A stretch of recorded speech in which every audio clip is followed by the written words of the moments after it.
Rin na nga mga ninong, nakakalungkot.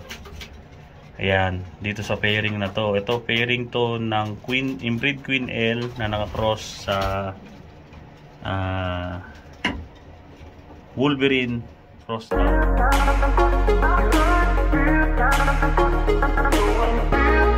What's up mga ninong, magandang araw sa inyo lahat. Nandito na naman tayo sa loft. Ayan. Bale, Saturday ngayon, maglilinis tayo ng kulungan dahil marami ng deposit yung alam niyo na, yung mga dumi nila sa pop tray. Maglilinis tayo ngayon. Then ibabalita natin tungkol sa harvest race ng Hoosier Classic. May pagkakataon pa tayo na lumaban uli dahil meron pa tayo isang ibon doon na lalaban sa para I believe 300 miles o 350 miles uli. May pag-asa pa tayong manalo. Papaliwanag ko sa inyo kung paano yung laban na yun. Okay? Bago yun lahat, maglilinis mo tayo sa loft. Then yung mga pagkain nila, ibigyan natin sila sa mga feeder nila. Then yung, alam mo na, yung drinker. Ayan. Linisin natin. Stay tuned lang. So yun nga mga ninong, bale, kinuha na natin yung mga drinker nila. Ayan, ito. Mas mga madaling linisin na to. Dati kasi ang gamit natin ay yung ganito. Mahirap magkuskus sa loob nito. Kaya ang ginawa ko, nag-upgrade tayo, bumili tayo ng mga ganito. Mas madali itong linisin. Kahit everyday mo linisin to, madali lang, wala pang within 5 minutes o 10 minutes mong nilinis yan. Yun, matagal yung isa na yun eh. So, yun, linisin muna natin to. Tsaka tayo maglalagay ng mga pagkain dun sa feeder nila.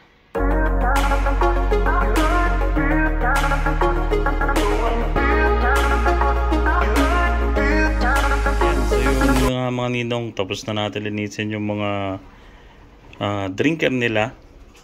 So magtitimpla tayo ngayon ng para sa ano ba yung natin? Titimpla. Ayun. Yung para sa salmonella. Ayan. Yung mix extra na 4-in-1.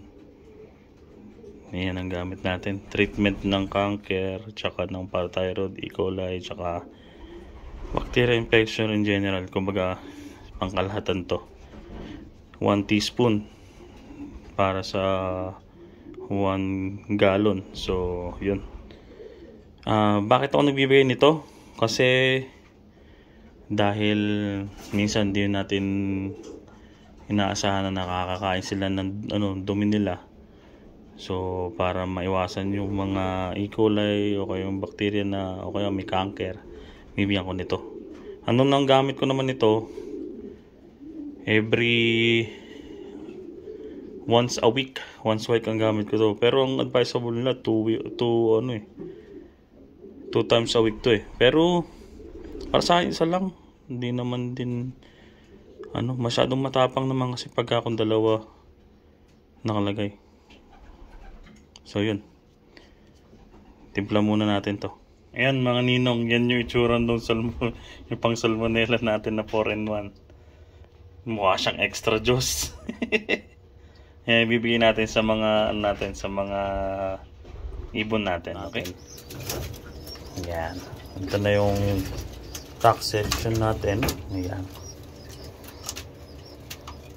Nakipasok na rin natin yung isang breeder cage natin. Andun yung si inbreed Casbower at saka si Wolverine. Tapos ibaba naman niya ay si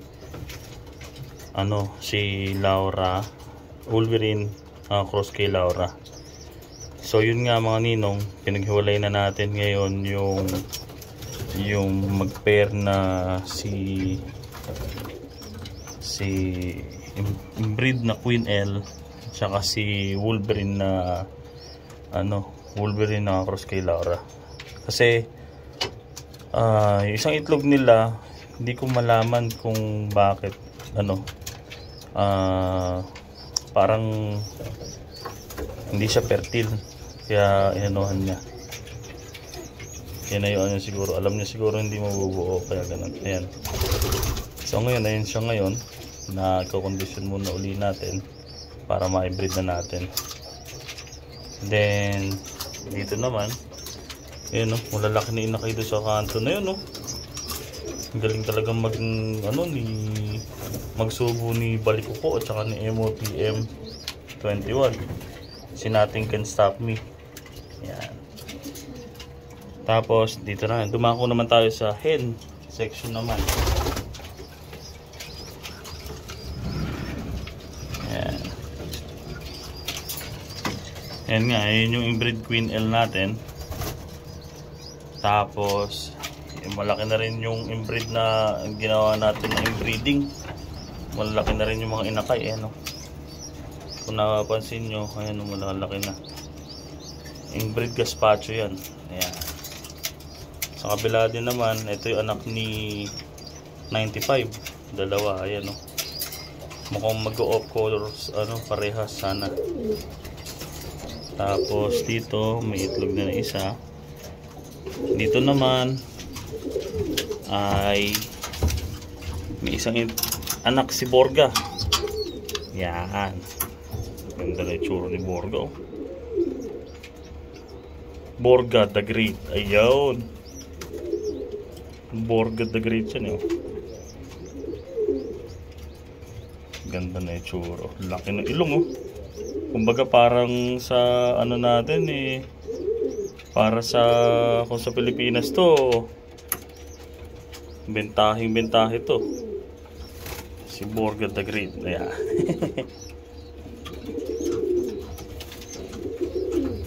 Ayan yung anak nila, malaki na.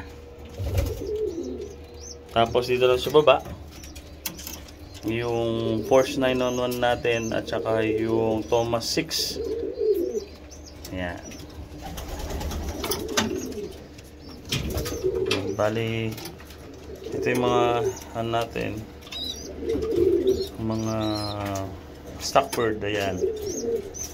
Yung ito, kung nakikita mo to, ito yan, yung etong checkered na yan na may na may balahibo, anak ni Porsche 911 yan, saka ni Thomas 6. Tapos ito naman, anak ni inbreed ni Wolverine, yung direct son ni Wolverine na nakakross sa Erica Shellens. Ayan. Tapos ito yung Baldwin natin na hen. Ayan. Ito naman, ito yung kaper nung yung kaper nung natin, Wolverine na cross kay Shellens. Tapos may bago tayong dalawa rito. Ayan, oh. Yun, bago yun. Papakita ko sa susunod na video sa inyo. Ayan. So yun nga mga ninong, tapos na tayong maglinis. Ayan yung kailangan natin magmask kasi napakadami, napaka-alikabok dun sa kulungan. Tapos yung mga poop tray nila nilinis ko, kaya nagganito ako, nagmask ako. Ayan, oh. Pasensya na kayo kung hindi nyo naiintindihan sinasabi ko. Yeah. Tapos na natin. Nalinis na. Ayan, nalinis na. Lagyan ko na ng mga bagong papel. Ayan. Isang linggo na uli yan na na walang palitan. Ayan. So far, malinis na. Ayan. Hindi na nangangamoy, kumbaga. Minsan kasi nangangamoy yan pagka hindi mo nalinis ng mga isang linggo't kalahati. Ayan. Kaya ako nalinis. Ayan. Iba hindi nakukuha, pero at least malinis yung poop tray nila. Ayan.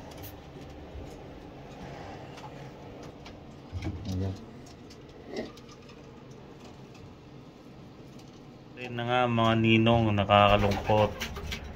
Ayan, dito sa pairing na to. Ito pairing to ng inbreed Queen L na nakakross sa Wolverine cross Laura. Meron kasi sila naging isang itlog Yan na nga. Parang tinayuan na niya. So hindi ko malaman kung bakit. Ayun, madumi din yung ano, madumi din yung ano niya, yung itlog. So palagay ko bugok na siguro to, kaya ganito. Kaya nila binabaan, ay tinayuan. So yun, tanggalin lang natin, then baklasin natin sa pagkaka-pairing para makapag-adjust ulit. Bali, yung kanina sinasabi ko sa inyo sa laban natin sa Hoosier, may pagkakataon pa ulit tayong manalo sa Hoosier Classic. Meron silang race ngayon na harvest race na papakawalan sa 300 miles or 350 miles, pero mag-re-entry fee ka lang ng $200. So nilaban natin yung isa nating ibon doon.